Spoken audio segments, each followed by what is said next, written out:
पाहत आहात Loksamiksha news network आणि या आहेत आजच्या सुपरफास्ट न्यूज। या बातमीपत्राचे प्रायोजक आहेत नंदिनी कलेक्शन, फक्त महिलांचे परिपूर्ण दालन, माऊली निवास, कल्याण मंडपमच्या बाजूस, यशोधन नगर, परभणी। नमस्कार, मी प्रभू दिपके लोकसमीक्षा न्यूज नेटवर्क मध्ये आपलं स्वागत करतो। आपण पाहत आहात परभणीचं एकमेव बातमीपत्र Loksamiksha superfast. Red Apple exclusive MIDC परिसर परभणी।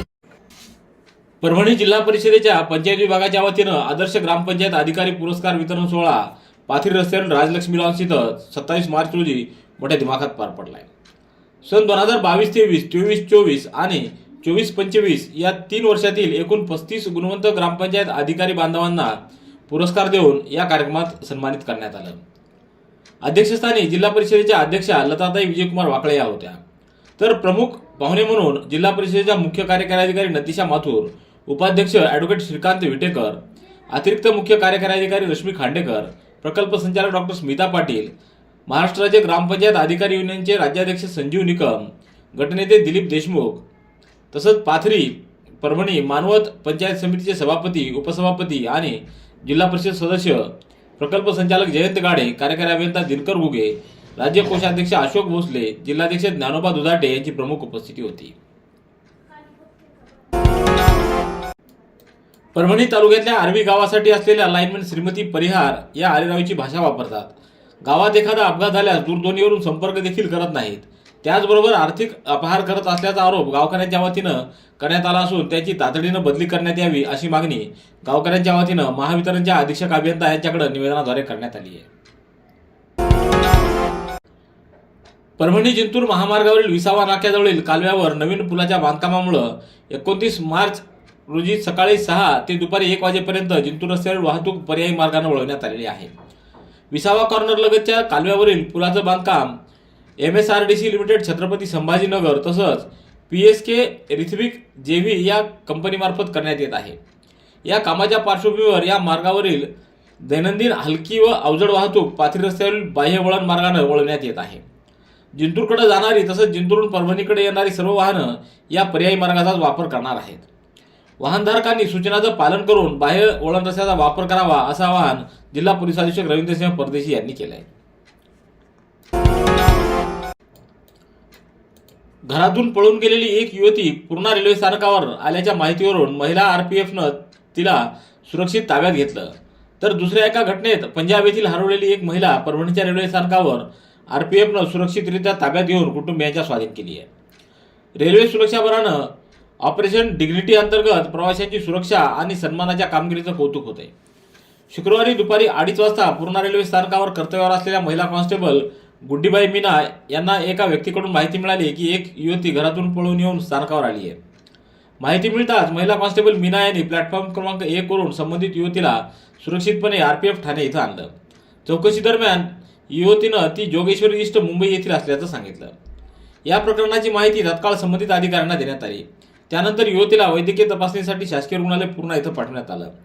वैद्यकीय फिटनेस प्रमाणपत्र प्राप्त करण्यात आलं आणि त्यानंतर तिला सुरक्षितपणे सखी वन स्टॉप सेंटर परभणी यांच्या स्वाधीन करण्यात आलं आहे।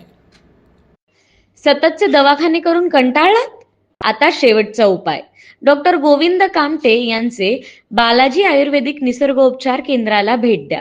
शुगर, मूळव्याध, ॲलर्जी, सोरायसिस, गजकर्ण, दमा, लठ्ठपणा, गुडघेदुखी, कंबरदुखी, वात, गाठीचे आजार, लकवा, केस गळणे, मूतखडा, सफेद डाग यांसारख्या जुनाट आजारांवर खात्रीशीर उपचार केले जातात।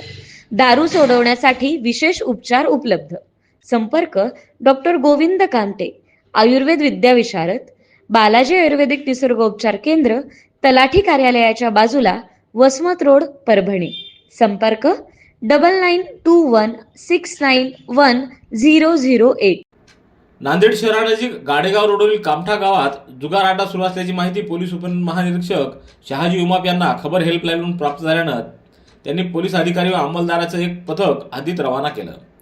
27 मार्च रोजी या पथकानं गाडेगाव रोडवरील कामठा परिसरात जगनलाल देवीलाल यादव यांच्या मालकीच्या जागेमध्ये एका टीन शेडमध्ये चालू असलेल्या पपलू नावाचा जुगार खेळणाऱ्या 41 इसमांना ताब्यात घेऊन त्यांच्याकडून 1,50,950 रुपयाची रोकड, 37 मोबाईल व 12 मोटरसायकल असा एकूण 11,47,950 रुपयाचा मुद्देमाल जप्त केला आहे.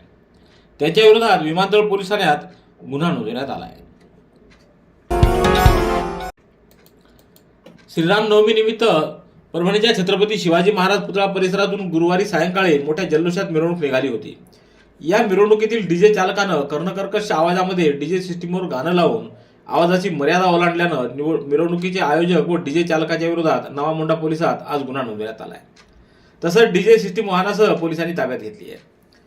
शहरातील छत्रपती शिवाजी महाराज पुतळा परिसरात श्रीरामनवमी निमित्त मिरवणुकीचं आयोजन करण्यात आलं होतं. आयोजक गंगाप्रसाद आनेराव यांनी याबाबतची परवानगी घेतली होती. मिरवणुकीदरम्यान पोलिसांचा बंदोबस्तही होता. या मिरवणुकीत महिला, पुरुष, आबालवृद्ध मोठ्या संख्येनं सहभागी झाले. या मिरवणुकीमध्ये ट्रॅक्टर क्रमांक MH22 BC 7992 या वाहनामध्ये साऊंड सिस्टीम लावण्यात आली होती.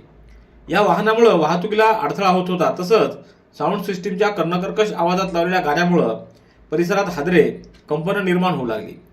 याबाबत आयोजक गंगाप्रसाद आनेराव आणि डीजे चालक अतुल नंदनवरे याच्यावर गुन्हा नोंदवण्यात आला आहे. विश्व क्षयरोग दिवसानिमित्त परभणी येथील RP hospital and research institute Pedgaon इथं क्षयरोग प्रतिबंध व जनजागृती कार्यक्रम उत्साहात पार पडला. यंदाच्या होय आपण TB संपवू शकतो या जागतिक थीमनुसार विद्यार्थ्यांनी सक्रिय सहभाग नोंदवून कार्यक्रमाला विशेष रंगत आणली. MBBS तृतीय वर्षातील निखिल चव्हाण, ओंकार गरुड, अजिंक्य उक्कलकर, सोमेश घाटकर, प्रांजली धोत्रे आणि आदित्य बोराडे या विद्यार्थ्यांनी क्षयरोग विषयावर माहितीपूर्ण पोस्टर व मॉडेल सादर केले. त्यांनी आजाराची कारणं, लक्षणं, उपचार पद्धती तसंच प्रतिबंधात्मक उपाय याबाबत उपस्थित नागरिक आणि रुग्णांमध्ये प्रभावी जनजागृती केली. पाथरी तालुक्यातल्या जिल्हा परिषद प्राथमिक शाळा देवनांद्रा इथं तालुकास्तरीय 9 नवोदय पात्र विद्यार्थ्यांचा शाळेच्या वतीनं सन्मान चिन्ह देऊन सत्कार करण्यात आला. यामध्ये देवनांद्राचे 4 विद्यार्थी अर्णव जुगटे, आदित्य गायकवाड, गौरव सतोदर आणि श्रेयस बगाटे, तर वडीचे 2 विद्यार्थी श्रेया जुगटे आणि ऋषिकेश भिसे तसंच शहरी भागातून माळीवाडा शाळेतून नाविन्य भदरगे, रेणाकळी शाळेचा सोहम हरकळ आणि लोणी तांडा शाळेचा विरांश मोरे या विद्यार्थ्यांचा समावेश आहे. कार्यक्रमाच्या अध्यक्षस्थानी शाळा व्यवस्थापन समितीचे अध्यक्ष बळीराम गायकवाड होते. तर प्रमुख पाहुणे म्हणून माजी शिक्षण व आरोग्य सभापती दादासाहेब टेंगसे, पंचायत समितीच्या सभापती सुनीता डुकरे, पंचायत समितीचे सदस्य दीपक टेंगसे, भगवान दुघाने, गट शिक्षणाधिकारी मुकेश राठोड, केंद्रप्रमुख सानप, सरपंच अशफाक खान, मुख्याध्यापक भीमराव महिपाल यांची उपस्थिती होती. सेलूच्या नूतन विद्यालय शिक्षण संस्था व स्थान महिला मंडळाच्या संयुक्त विद्यमानं श्रीरामजी भांगडिया शतकोत्तर अर्जक जयंती वर्ष आणि जागतिक महिला दिनाचं औचित्य साधून आयोजित कार्यक्रमात परभणी येथील कमलताई जामकर महिला महाविद्यालयाच्या इंग्रजी विभाग प्रमुख डॉक्टर संगीता आचार्य यांचं समाज माध्यमांमुळे महिलांची सुरक्षितता आणि समाज व्यवस्था धोक्यात या विषयावर 27 मार्च रोजी नूतन विद्यालयाच्या राबा गिल्डा सभागृहात व्याख्यान झालं. अध्यक्षस्थानी नूतन विद्यालय शिक्षण संस्थेचे अध्यक्ष डॉक्टर SM लोया हे होते.